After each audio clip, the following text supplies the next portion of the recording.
ka sungalo watu kolu nyenemaya aw ka rajumali baka nunu ye sumundaw ye ka se aw ma no be talike alakira sallallahu alaihi wasallam aka nyenemaya kan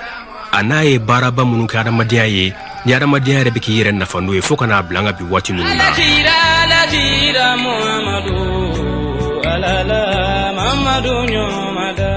sumundan nunu olu bɛ se aw ma an balimakɛ Alhaji Suleman Yusuf Tarawele fɛ an k'ale lamɛn ni sumundan nunu na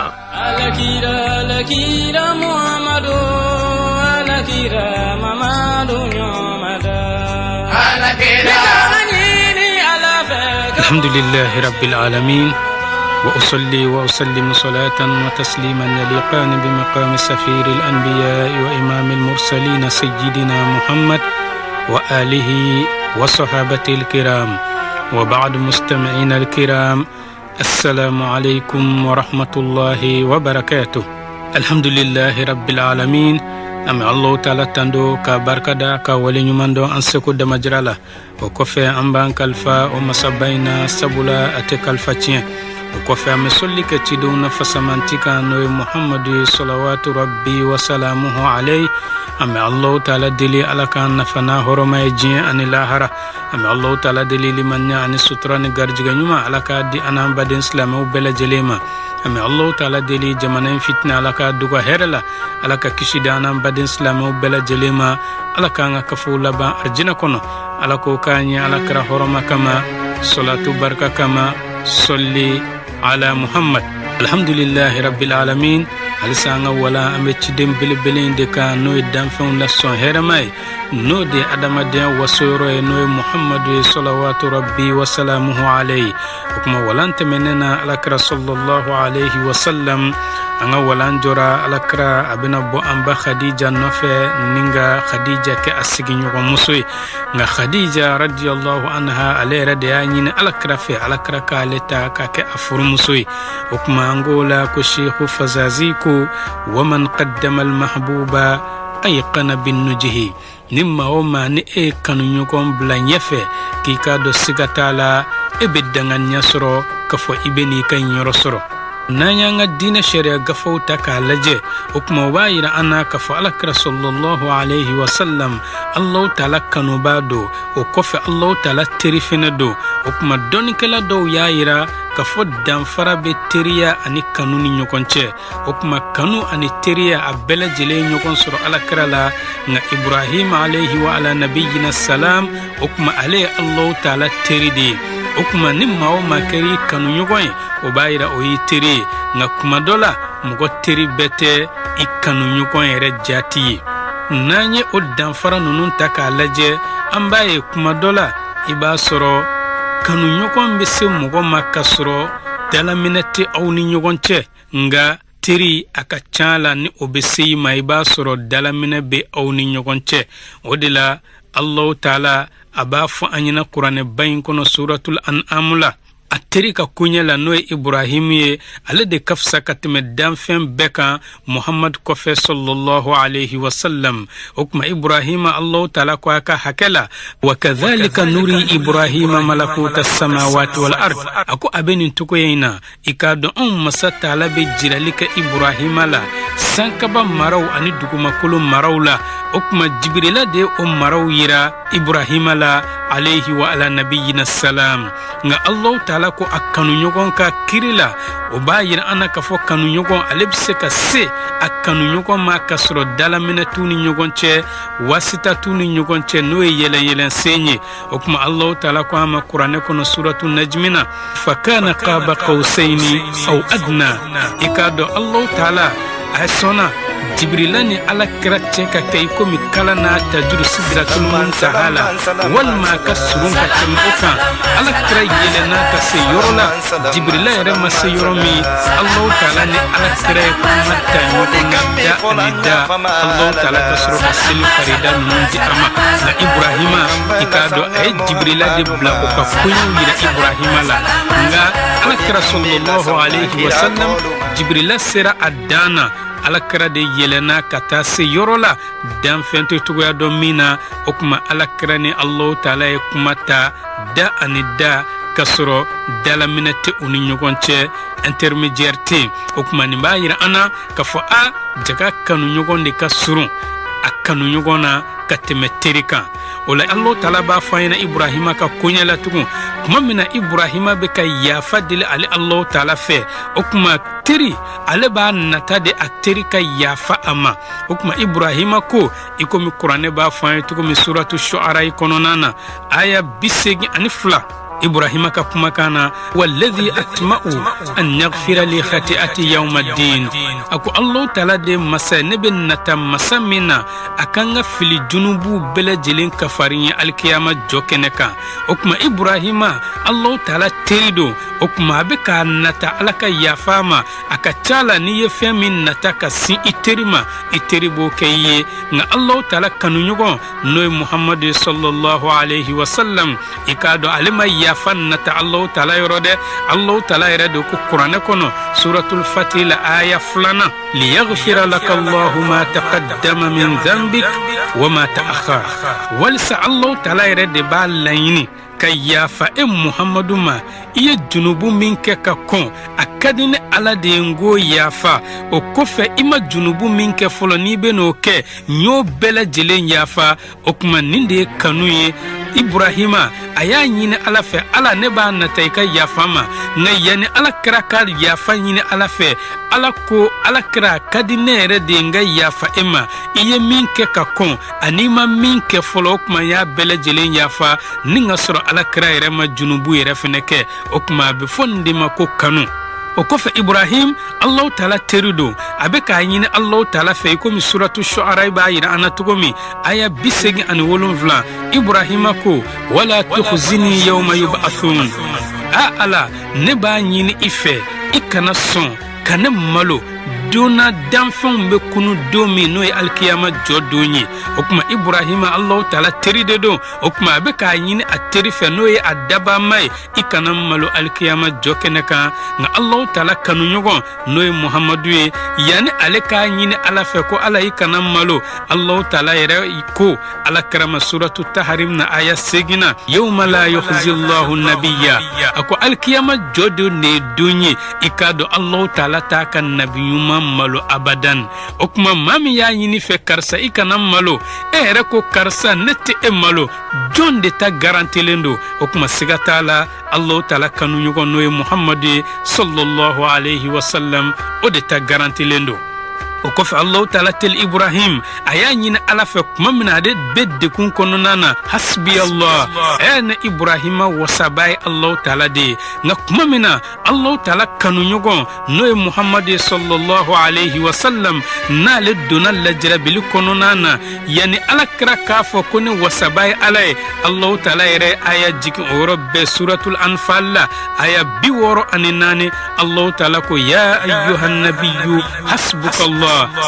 ya nabiyuma i kana jori kana kamana gwan i kana dekun i ka do e yɛrɛ wasaba ye ni Allah taala de o kuma yani ala kira ka kuma ala yɛrɛ de kumana o kɔfɛ Ibrahim Allah taala teri do o kuma y'a ɲini ala fɛ ale kofɔli ka to diɲɛ kɔnɔ tiɲɛtigiw nɛnkun kan fɔ ka taa se alkiyama jɔ don ma i komi suratu shu'ara b'o yira an na cogo min aya 84 o kuma Allah taala teri Ibrahima a ko waj'al li lisana sidqin fil akhirin ala ne b'a ɲini i fɛ i ka ne kofɔli kɛ nɛnkun kan minnu ye nɛnkun tiɲɛtigiyalenw ye labana mɔgɔw cɛla fɔ ka taa se alkiyama jɔ don ma nka yanni ala kira k'a ɲini ala fɛ ala ne kofɔli to dugumakolo kɔ kan Allah taala yɛrɛ ko suratu sharhi la aya 8 warafa'ana laka dhikraka Muhammad an masa taala e kofɔli de kɔrɔta o kuma ni ala y'a wajibiya yɛrɛ kan ni ne tɔgɔ fɔra yɔrɔ yɔrɔ ni e Muhammadu tɔgɔ ma tugu ala i k'a dɔn ni Allah taala mako tɛ o la ni bɛ ka misiri wele ni ko ashhadu an la ilaha illallah foyi tɛ se ka tugu ala n'a tɛ fɔ de fɔ ashhadu anna Muhammadan rasulullah ni bɛ ka seli jɔ ni ko ashhadu an la ilaha illallah foyi tɛ se ka tugu ala fɔ n'a kɛra ashhadu anna Muhammadan rasulullah ni bɛ ka tahiyya kala ni ko ashhadu an la ilaha illallah wahdahu la sharika la wa ashhadu anna Muhammadan abduhu wa rasuluhu foyi tɛ se ka bila ni o tɛ o kuma ala kira Allah taala kanu ɲɔgɔn de do an tɛ ala kira bato an tɛ seli ala kira ye nka i k'a dɔn an bɛ ala de bato an bɛ seli ala de ye nka ni Allah taala ko ne y'a wajibiya teriya maa min tɔgɔ ka farankan n'o ye kanuɲɔgɔn ye n'i y'o fana bɔ bato in na i k'a dɔn Allahu taala mako tɛ a la. O kɔfɛ Allahu taala ko Ibrahima ka kiri la tugun n'o ye Allahu taala teri ye. Ibrahima y'a ɲini Ala fɛ i komi suratu Ibrahim b'a yira an na cogo min aya 35 wa junubni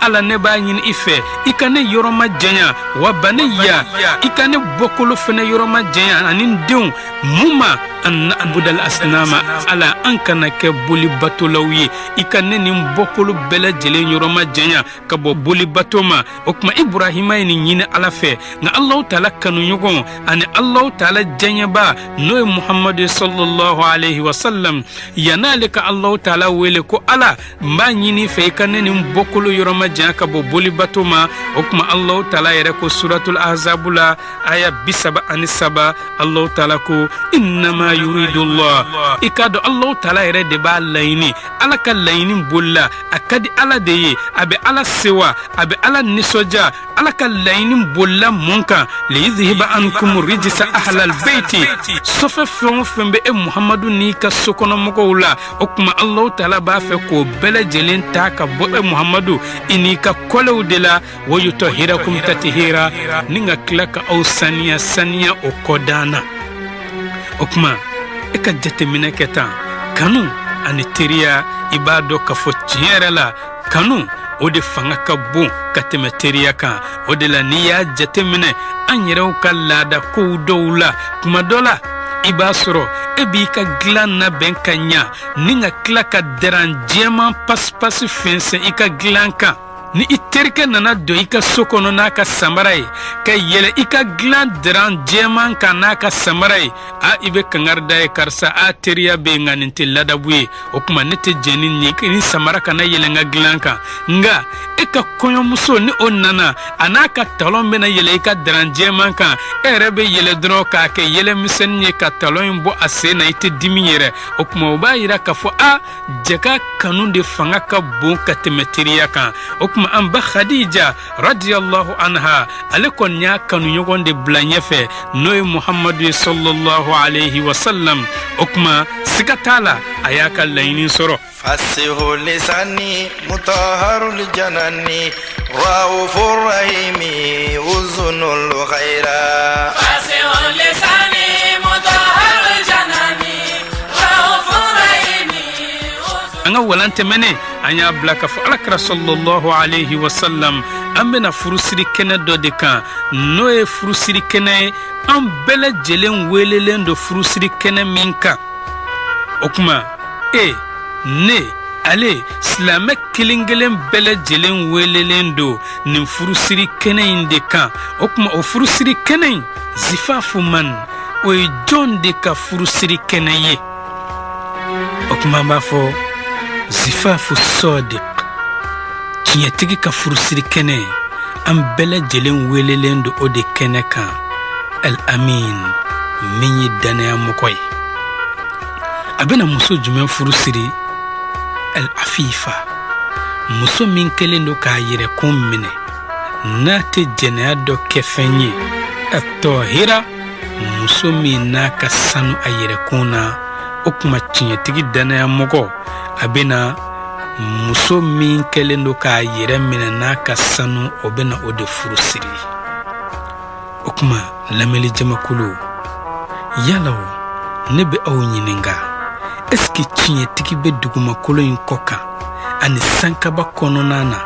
min ye danayamɔgɔ ye ka sɔrɔ a ma kɛ ni Muhammadu ye wa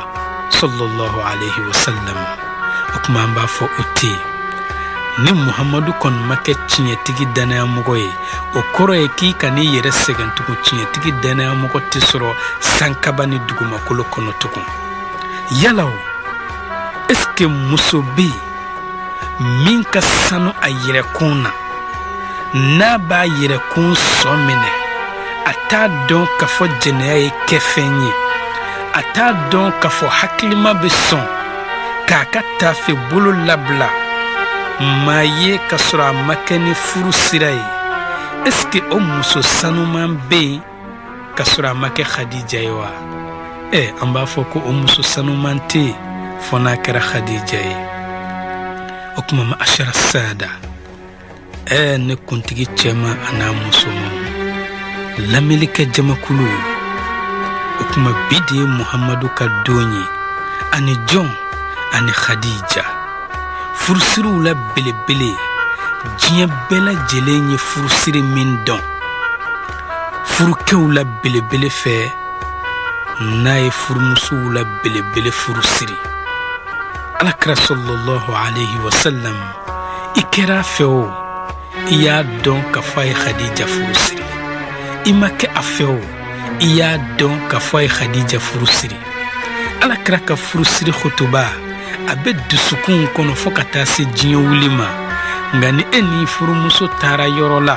maaw kɔni b'aw tiɲɛtigiya ten ko karisa ko a muso don nka a y'a ta ka boli n'a ye de wa i k'a dɔn a ye papiye fu de dilan a la wa o danganiya tɛ maa si bolo e ka furusiri khutuba hali alimami min y'a kalan n'i y'o ɲininka i b'a sɔrɔ khutuba in yɛrɛ t'o kɔnɔ tugun nka o kuma Alakira sallallahu alayhi wa sallam i kɛra fɛ i ma k'a fɛ bɛɛ kɔni y'a dɔn k'a fɔ Alakira ye Khadija furusiri furukɛw la belebele n'o ye Muhamadu ye i k'a dɔn a ye furumusow la belebele furusiri n'o ye an ba Khadija ye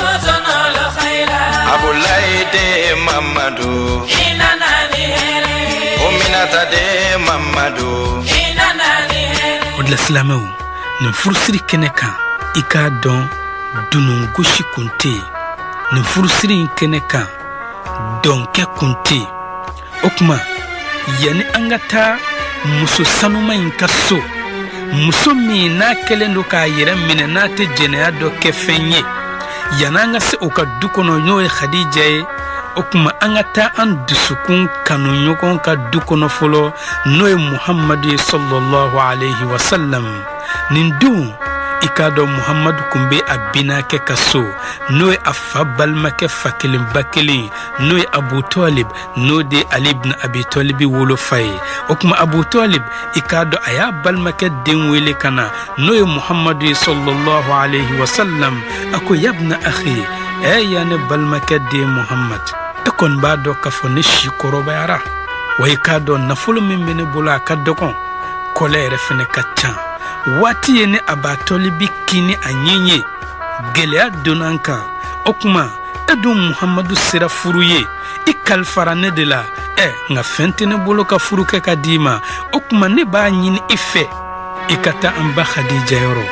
walisa i ka baara kɛ a ka nafolo la sabula bɛɛ lajɛlen bɛ ka baara kɛ a ka nafolo la k'i ka tɔnɔ bɔ a la ni k'i yɛrɛkun dɛmɛ ni o ye o kuma ne b'a fɛ i ka taa Khadija yɔrɔ i ka baara kɛ a ka nafolo la n'i ye nafa min sɔrɔ o la o kuma an bɛ an bolo fara ɲɔgɔn kan k'o kɛ ka furu kɛ ka d'i ma kanda cɛriba danfɛnw na sɔn hɛrɛba funɛseriya o yiriwaba cɛ min ni kabasen de bɛ ale ladege funɛseriya la tuma min na ni kabasen bɛ ka ji jigin Alakira tɛgɛ sallallahu alayhi wa sallam ale ka sɔnni tɛ kabasen ladege dɛ sanji bɛ nali min kɛ a bɛ ka Alakira de ladege funɛseriya la o kuma Alakira ye mun de kɛ k'a binakɛ jaabi a ko ya ya ne binakɛ Abu Talibi a dɔw la Khadija yɛrɛ bɛ ci bila ka na ne Muhamadu ma Alakira sallallahu alayhi wa sallam n'a y'a sɔrɔ a kun wulila ka taa ɲini Khadija fɛ n b'a fɛ ka baara kɛ i ka nafolo la nin kun tɛ kɛ jogo ye Alakira bɛ lebu ni min ye su ani tile e ni ne bɛ boliboli la setigiw nɔfɛ e ni ne bɛ boliboli la su ani tile ka demandiw bila servisiw la o kuma n'i ma taa maaw b'a fɔ karisa i kana salaya i cɛsiri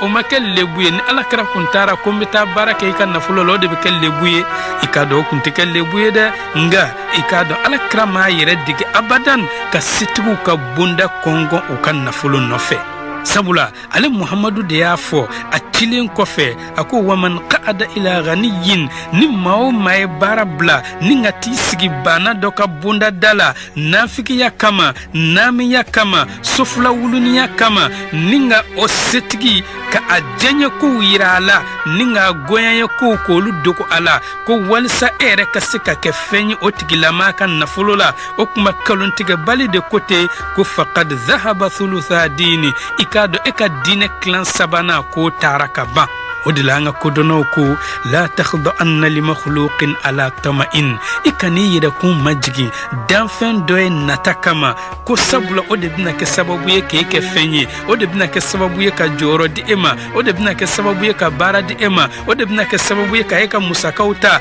ki kana ninke koy fa inna dhalika naqsun minka fi dini ni yira kun majigi danfen natakama kanyine damba ko ku yi ka dine din nakashile ibolo muna kullan yaqdir al abdu an yu'tika khardalatan ikado jonti se ka jey kise nyugona di ima no mithqala dharati illa bi idhni alladhi sawaka fintini faka ken masadika jenye masami edani nge bobokola ninga klaka ale refne bobokola ni masai majje setigit se ka dromedima fala tusahib ghaniyan tasta'izu bihi ekana fo kibe bana doke ijenyugoy nga iya ke ijenyugoy walsay ka sika buyani soro de kena sababu ye ki kanoke koy wa kun afifan iyera kun mene ika iyera kun somene kabo walina fuluma kabo namiyama kabo suflan uliyama wa azim hurmata dini ika islamia dini horoma sigi sabula ni iyera ken namiye mawka nafulu nofe era doronte de islamia de bina lagoshi ni ay ka fo islamia wire beta wati be okuma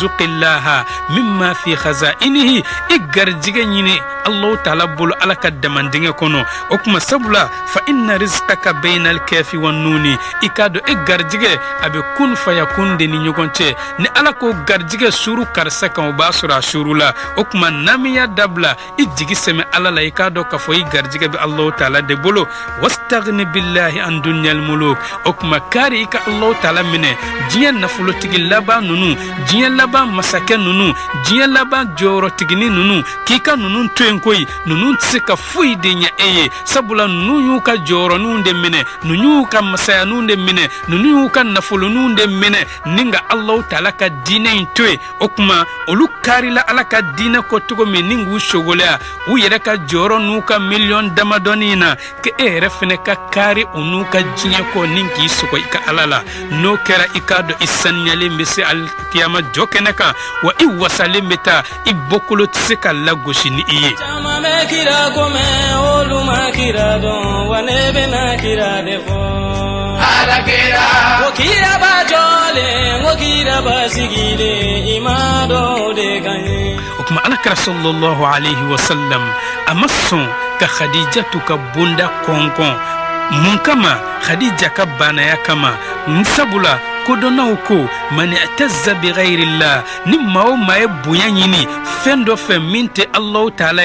ja'ala Allah dhullahu ala yadi Allah ta'ala be ere jashilinya ke ire tike kono abi ire majigi ki kumajigi ningi ke maniye ire tike kono ni yika buyanyini fenwore bulu minte alay wa man tamada ala aqli nimma miya sinzi ayre haklika nine min fo odedo nine afota ate bote okuma ede ko haklikai ni bete dolla ko wati be ebe fili de kono wamani etamada ala mali ni mamiya sinzi akan nafuluka war benku nafulu benku ni minyen jambake kalla kibeke maninde ye haklima unyekoro wamani etamada ala jahi ni mamiya sinzi akafangaka akajoroka dhalla kibe jashi sabula niye ikra famay ikra ministry ikra setigi ikra dugutigi ikra almami ikado maude ek almami sabula ni keleme sella te foki almami ni kelen sigilembi ka dugutigi blongono dugudente ate fuyi makuye dugutigi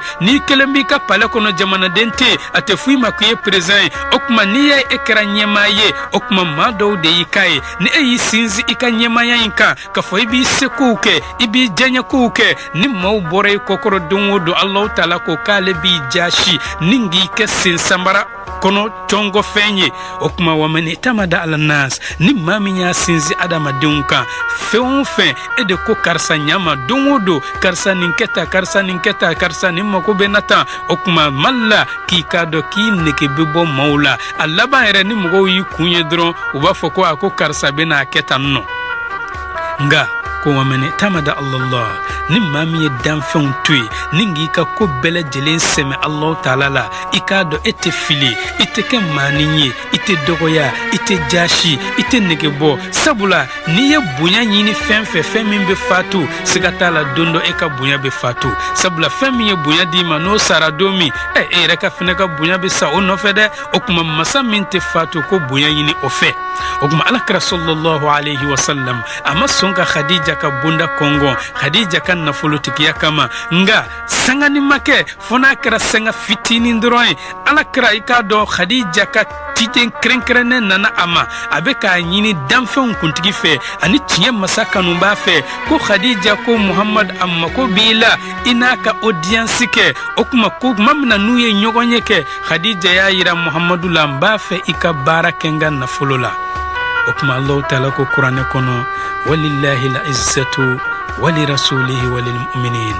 ni sɔnna ka Allahu taala minɛ bonya bɛɛ ye ala de ta ye bonya bɛɛ ye ala ka ciba de ta ye maa minnu fana y'u sɔgɔ ala ni ciba la n'o ye limaniyajonw ye i k'a dɔn diɲɛ ni lahara a bonya bɛɛ b'olu de bolo o tuma Khadija a ko a bɛnakɛ den ma n'o ye Muhammadu ye sallallahu alayhi wa sallam a ko i k'a dɔn a sera ma e bɛ min ka kabini tiɲɛtigiya la ani danaya la o tuma ni Khadija y'a nata i ka baara kɛ n ka nafolo la o de la Khadija kabini silamɛya mana a kun tɛ gɔrɔkɔ nafolo baara kɛ a kun tɛ riba baara kɛ o tuma Khadija yan'a ka furu alakira ma a furula cɛ fila ma ka kɔn alakira ɲɛ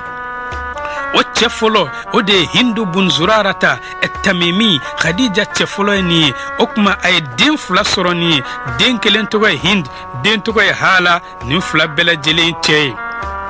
o kɔfɛ kuma min na Hindu bun Zurarata Tamimi ni o fatura i k'a dɔn Atiq bun A'il al-Makhzumi nin de ye Khadija furu o y'a cɛ filanan ye i k'a dɔn Khadija ye den kelen sɔrɔ o ye o den tɔgɔ dara Hind kuma min na nin cɛ fila fatura i k'a dɔn Khadija tun ye alakira ɲini a yɛrɛkun ye ni ka alakira kɛ a furukɛ ye o tuma Khadija yɛrɛ ye jɔn ye jɔn de ye Khadija ye niyɔrɔ jumɛn bɛ Khadija la kɔrɔta la jɔyɔrɔ jumɛn bɛ Khadija la kuntigiya la i k'a dɔn nin sanga in kɔnɔna na cɛ caman nana Khadija ka bonda kɔngɔn u b'a fɛ Khadija ka kɛ u furumuso ye nka Khadija y'a ka datugu u ɲɛ munna sabula Khadija ma maa ye u la min bɛ ka Khadija ɲini Khadija ye maa de ye u la min bɛ ka ale ka nafolo ɲini Mamadu ɲɔmada alakira wa belebeleba tɛ jalamani tɛ wa kira bɛ cɛw bɛ ɲɛ Khadija radiyallahu anha a y'a gindo fɔ teri dɔ de wele n'o ye Nafisatu bintu Muniya a ko o ma Nafisa n b'a fɛ i ka taa fɔ Muhammadu ye gindo la ko ne b'a fɛ a kan kɛ a furumuso ye alakira sallallahu alayhi wa sallam a ye ci fɔ binakɛw ye o tuma alhamdulillah alakira sɔnna ka Khadija kɛ a furumuso ye furusiri su nana se mun de kɛra alakira ni Khadija ka furusiri su yala o furusiri su dɔnkɛla cɛmanw nana kɛnɛ kan wa est-ce que dɔnkɛla musomanw kun bɛ kɛnɛ kan wa fɔlikɛla cɛmanw kun bɛ o kɛnɛ kan wa fɔlikɛla musomanw kun bɛ o kɛnɛ kan wa est-ce que alakira ka furusiri su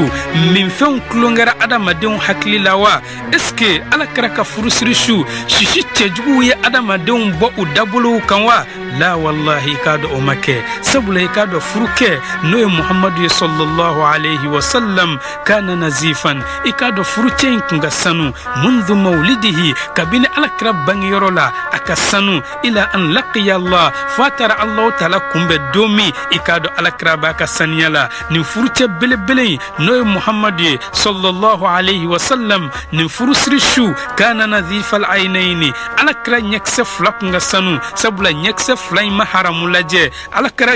tɛgɛ fila kun ka sanu sabula tɛgɛ fila in ma haramu minɛ alakira sen fila kun ka sanu sen fila in ma taama ka taa haramu kɛyɔrɔ la alakira kulo fila kun ka sanu kulo fila in ma haramu kuma lamɛn alakira nun kun ka sanu nun in ma walimusow ka parfɛnw n'u ka pomadi sumaw sama alakira da kun ka sanu sabula da ma haramu dun alakira kɔnɔbara kun ka sanu kɔnɔbara in haramu ma jigin a kɔnɔ alakira nɛn kun ka sanu nɛn in ma haramu kuma fɔ alakira wa nin don i k'a dɔn nɔrɔ de kun bɛ a ɲɛkun kilenna la n'i ye alakira kɔkun kilenna lajɛ o bɛɛ ye nɔrɔ ye nɔrɔ de bɛ a kiniyan fan fɛ nɔrɔ de bɛ a numanyan fan fɛ nɔrɔ de bɛ a sanfɛ nɔrɔ de bɛ a duguma nɔrɔ de bɛ alakira sogo la nin don nɔrɔ de bɛ a golo la nin don nɔrɔ de bɛ alakira joli la nin don a dusukun falen don nɔrɔ la nin don i k'a dɔn alakira sallallahu alayhi wa sallam kana nuran ala nur alakira kɛra nin don nɔrɔ de nɔrɔ min faralen don nɔrɔ kan o kuma an b'a fɔ sallu ala nuri muhammadin sallallahu alayhi wa sallam o de la allahu taala b'a fɔ an ɲɛna kuranɛ ba in kɔnɔ suratul maida la qad ja'akum min allahi nurun wa kitabun mubin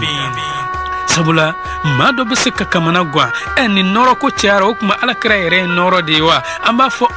alakira yɛrɛ dabaa ma ko alakira ye nɔrɔ ye kuranɛ kɔnɔ sabula allahu taala ko qad ja'akum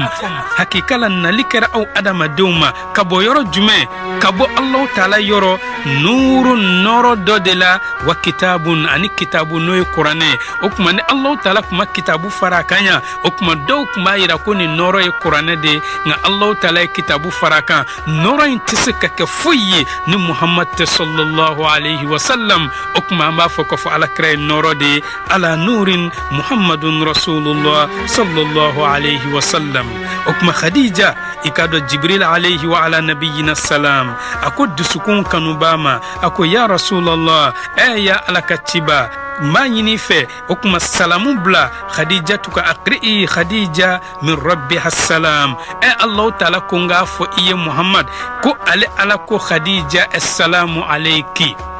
o kuma a bɛ komi an ka waati sera an bɛ allahu taala deli ni ala ye sigida wɛrɛ yira an na insha allah wala in jɔra yɔrɔ min furusiri koɲɛ tɔw kɛra cogo min an bɛ tɛmɛ ni o ye an bɛ allahu taala deli ala k'an garijɛgɛ don sigida wɛrɛ la wassalamu alaikum warahmatullahi ta'ala wabarakatuh. fasihu lisani mutahharul janani raufur rahimi uzunul khaira. an balima silamɛw bi sumu yi o bɛ dayani nɔ min sera an ma ka bɔ an balimakɛ sulemani sufu tarawele fɛ a yɛrɛ ka telefɔni sira o ye 66 83 43 06 75 16 31 69. nin baara nunu labɛnna ka se aw ma ORTM tɔgɔ la a balimaw fɛ Tamba Tarawele, Ibrahima Ture, Lasana Jabate, Seku Keita ani Musa Babasila. aw k'an bɛn sini sumunda wɛrɛ la. Wassalamu alaikum wa rahmatullahi ta'ala wa barakatuh. Matafa Mamadu.